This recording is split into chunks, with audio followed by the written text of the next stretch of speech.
Assalamualaikum warahmatullahi wabarakatuh. Di video kali ini berisi tentang pengenalan dari interface pada aplikasi Blender.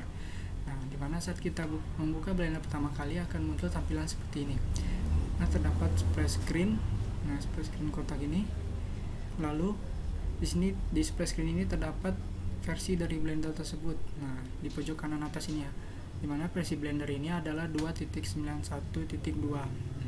Lalu pada splash screen ini berisi menu perintah dasar seperti new file dan recent file. Recent file ini berisi file-file yang telah kita gunakan tadi pada Blender, sedangkan yang new file ini untuk membuat file Blender baru, misalkan untuk versi generalnya 2D animation, sculpting, VFX atau video editing. Kita bisa pilih sesuai hati. Atau kalau ingin lanjut kita bisa klik di luar splash screen. Nah, dia akan hilang. Lalu apabila kita ingin menampilkan splash screen kembali, kita bisa klik di pojok kiri ini yang berlogo Blender ini. Nah, nanti ada tulisan splash screen. Nah, muncul kembali ya. Lanjut, di sini terlihat 3 objek dasar. Nah, untuk menggerakkan kamera ini kita dapat menggunakan tombol ini, scroll pada mouse ya, lalu kita gerakkan. Nah, lalu di sini terdapat 3 objek dasar, ada cube, ada kamera, ada light. Lalu kita mulai dari atas dulu nih. Nah, di sini ada menu. Nah, di menu ini ada 5 ya. Ada menu file yang berisi beberapa perintah. Nah, misalkan import atau export sesuai keperluan. Lalu ada menu edit, ada undo redo. Lalu di menu ada menu render. Nah, menu render ini gunanya untuk mengekspor hasil dari kerja kita nanti. Nah, nanti di render namanya kan. Lalu ada menu window. Nah, ini menu window dan menu hub. Lalu di sampingnya ada workspace. Nah, ini workspace nih ya. Dia ada modeling, sculpting, video editing, texture paint, shading, animation, rendering, compositing, and scripting. Nah, ini dapat digunakan sesuai kebutuhan nih. Misalkan ingin modeling, nah sama seperti ini ya, sama seperti layout. Kalau kita ingin membuat tekstur, kita bisa lewat video editing atau lewat texture paint, shading. Nah, kita dapat sesuai keinginan, kebutuhan. Lalu kembali ke layout setelah workspace. Nah, lihat di sini ada skin. Nah, di sini ada skin, view layer. Nah, dapat digunakan juga. Nah, lalu dari sekian ini selanjutnya ada region. Nah, region ini mencakup semuanya ini. Dimana ada header. Nah, header ini yang di atas ini header.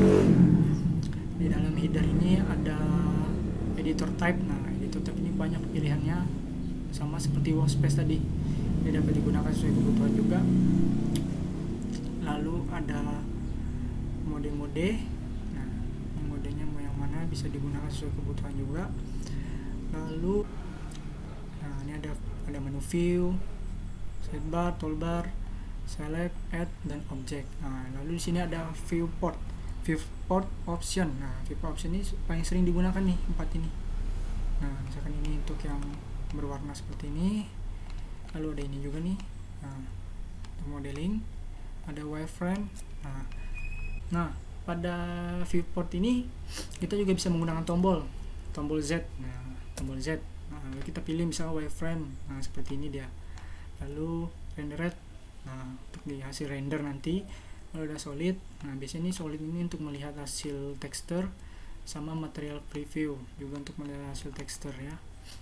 Nah, lalu lanjut ke sidebar. Nah, sidebarnya sebelah kanan ini, yang 2 ini.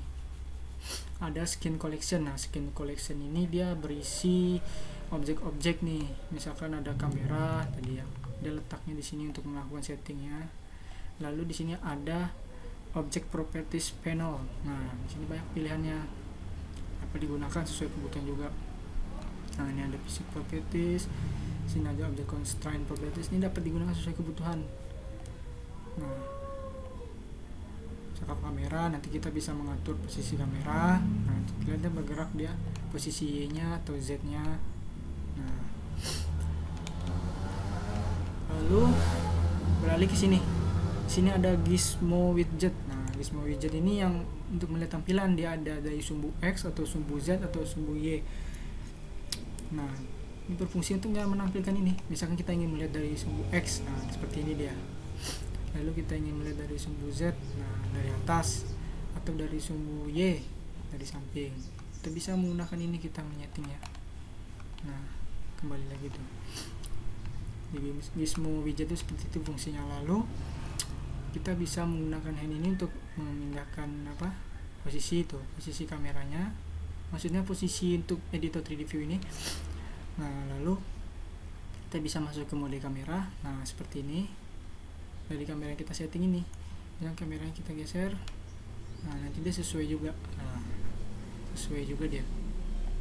Nah itu untuk mode kamera ini biasanya digunakan untuk nanti di proses render, hasil render nanti. Lalu di sini ada timeline. Nah timeline ini berfungsi untuk ketika kita memberikan efek seperti efek cloud. Nah efek cloud seperti ini atau efek-efek fisik lainnya gitu, kita bisa mengatur waktunya nanti. Misalkan kita mengambil di efek cloud di detik sekian, atau untuk video editing juga bisa. Lalu selanjutnya ada toolbar. Nah toolbar ini sebelah kiri nih, yang ini. Nah ini toolbar. Toolbar ini fungsinya untuk mengedit objek, nah untuk memanipulasi objek juga di 3D ini. Misalkan ini ada kursor, menggunakan kursornya. Lalu di sini ada move. Nah ini bisa kita memindahkan nih, move berdasarkan sumbu, misalnya sumbu Y, nah kita pindahkan bisa dia. Atau berdasarkan sumbu X, nah pindah dia. Atau berdasarkan sumbu Z bisa juga. Nah ini fungsi move. Lalu ada fungsi rotate. Nah fungsi rotate ini untuk memutar objek. Misalkan ingin diputar berdasarkan sumbu Y seperti ini, atau sumbu X bisa juga. Nah dan sumbu Z.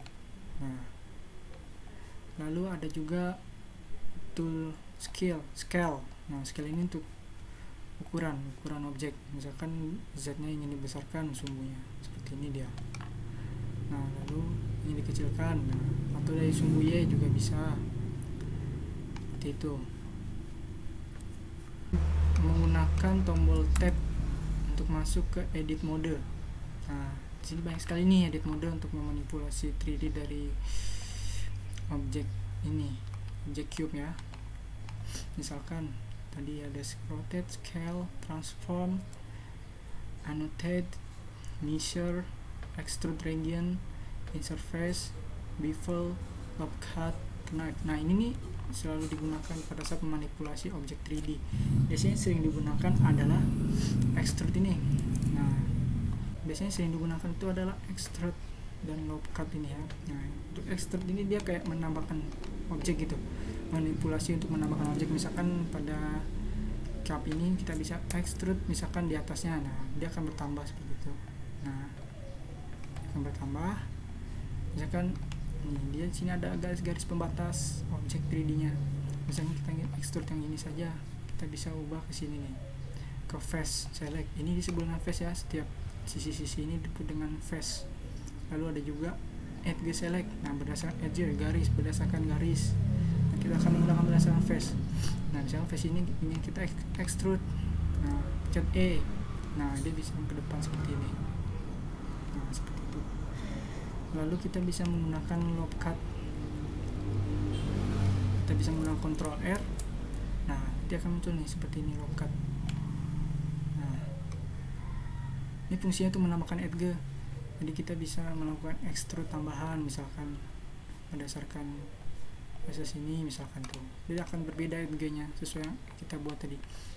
Kita kita extrude. Nah itu fungsi loop cut. Dia kayak misalkan membuat edge baru atau garis baru ya. Nah selanjutnya bagaimana sih cara menambahkan objek? Nah kita bisa menggunakan fungsi add. Nah add ini, atau kita bisa klik tombol shift A.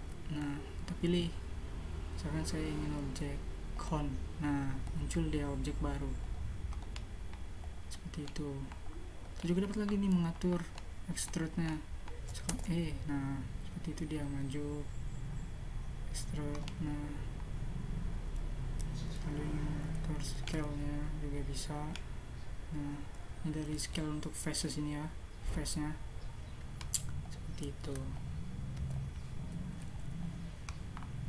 Ya, mungkin itu saja dari pengenalan interface pada aplikasi Blender. Mungkin untuk teknik-teknik selanjutnya kita dapat terapkan sendiri, karena pada video kali ini hanya menjelaskan dasar-dasar atau pengenalan saja dari interface pada Blender itu sendiri. Ya, kurang lebihnya mohon maaf. Wassalamualaikum warahmatullahi wabarakatuh.